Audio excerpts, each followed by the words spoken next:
We rising up. You don't really know it. Me, I got something that I need to prove. I cannot lose. Nah. Everything I do that really is news. You look confused. Why? You are what you choosing to do. Me, I've been making the moves, paying my dues, getting this done with the fam. Y'all know that I am the dude. Bend that low, hit that high, got that hustle, got that drive. One more time, best alive. I want it all, everything mine. We done came for it all, and we ain't backing down, no. We rising up. We rising up. Another crazy week of NFL football is in the books. There's so much that happened this weekend that we've got to address. There's a lot of injuries. There's also somebody who got benched. There's a lot to dive into that's going to have major implications on not only your favorite football team, but your fantasy football team as well. So with no further delay, let's get into some of the headlines here. First of all, Kirk Cousins is back, okay? Now, to be honest with you, I don't know how long it's going to last, but I tell you what, they were dead in the water. They were in an impossible situation, and with just about a minute left to go in that football game, Kirk Cousins cut through the defense like a knife, and somehow, some way, these guys were able to find a way to win. So huge shout out to Kirk Cousins, man. I love to see bounce back stories with people coming off of major injuries. I'm still waiting on Aaron Rodgers.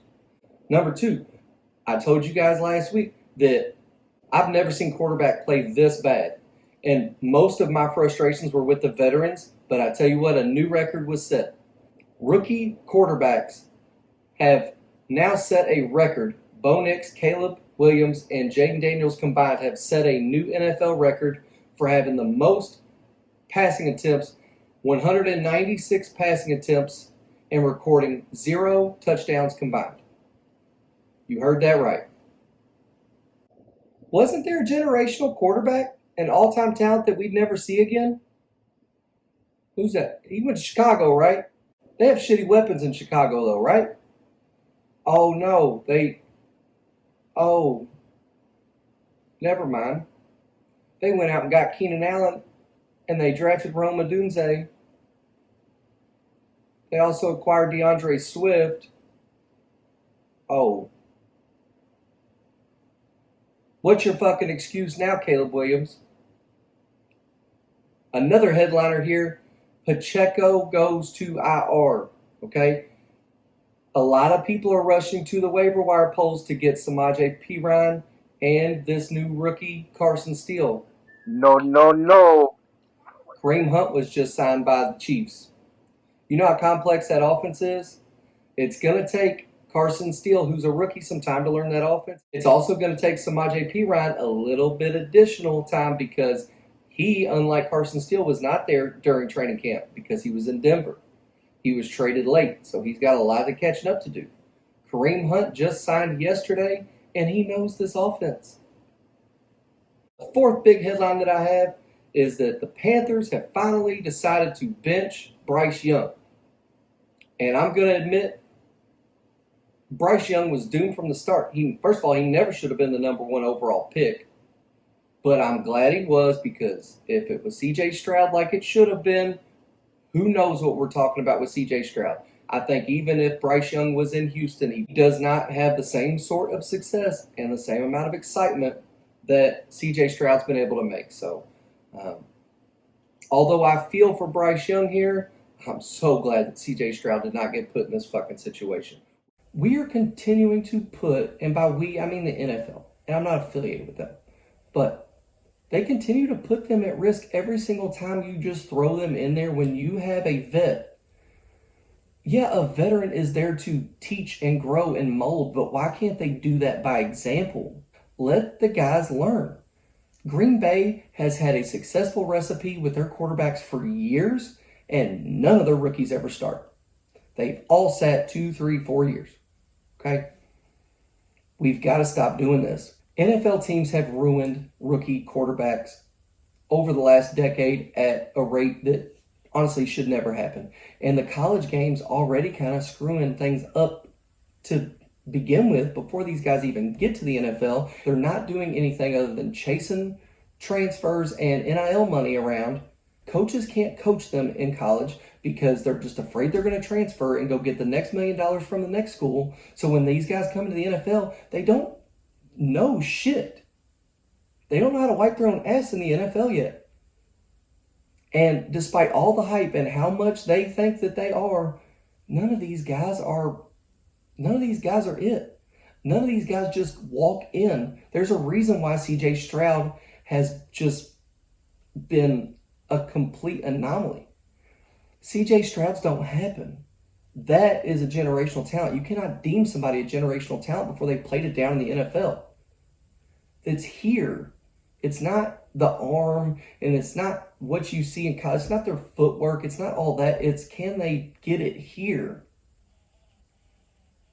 And these NFL teams don't allow them to develop mentally before throwing them in. Jaden Daniels is the most effective rookie quarterback this season, and he hasn't thrown a touchdown pass yet. He hasn't thrown for 400 yards. Think about that. And my last headline, the last headline, and we're going to get more into this later, but by far my two biggest disappointments this season is Baltimore and the New York Jets, okay? Number one, Baltimore was in a dogfight with the best team in the NFL. The team looking to make a three-peat for the first time in NFL history. They were in a dogfight. It come down to literally one big toe of Isaiah Likely and one completely whiffed pass by Lamar Jackson. Without those two plays, if they execute either one of those two plays on the last drive, they win that football game against the number one team on the planet, Kansas City Chiefs. And that was on the road in Arrowhead, one of the loudest stadiums in the NFL. Then you go home and lay a fucking egg, completely whiff against the Raiders. The Raiders are honestly a huge disappointment to me as well. They're not a good football team. They're gritty. They're tough. Okay, I think that they're kind of building that Detroit culture, the old Oakland Raider culture, the Raider way. I believe that they're building that, but it's been a slow process, and they've not looked good. They've got zero running game, and they're asking Gardner Minshew to do way too much. How did they beat the two-time MVP Lamar Jackson at home? And the New York Jets have got to be a huge disappointment. They got waxed by San Francisco, who just turned around and lost to Sam fucking Darnold, who lost Justin Jefferson during the middle of the game. They lost to the San Francisco team that just lost to a bum-ass Minnesota team. They got completely dominated on the ground in that football game. And then they go on the road and they barely squeak by the fucking Tennessee Titans. And it requires two unexpected touchdowns by Braylon Allen, who assumably wasn't even going to be involved in this offense because Breece Hall's greatness. And Breece Hall is great. But how in the fuck can you go on the road to Tennessee against Will Levis and not have a bounce-back dominating performance? This is supposed to be a team with a top 5 offensive line, a top 10 defense, both rushing and passing, by the way. Aaron Rodgers is an all-time, I would put him on my Mount Rushmore of quarterbacks in NFL history. And he seemingly is fine. How do you barely squeak by the Tennessee Titans? And again, it takes you 2 unexpected touchdowns by a rookie to do it. They got to figure this shit out. If I am in control of the Jets, I'm firing Robert Saleh and Nathaniel Hackett immediately.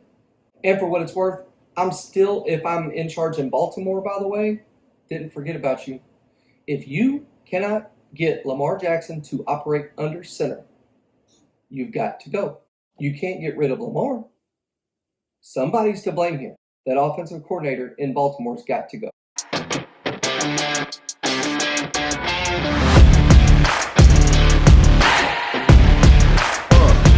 How you play the game with the people that writing the rules? Ain't the fame that I'm after when paying the dues. I've been through the pain that's reflected in the attitude. Might be winning now, but the thing is that I had to lose. So go and tell me what you really want to do. And lonely at the top, cause there ain't a lot of room. Ain't no other option, that's all I ever knew. So I'ma get it poppin', you know how I'ma do. I've been down through the blood and the sweat. Guarantee you can know I'm a threat. I've been down through the blood.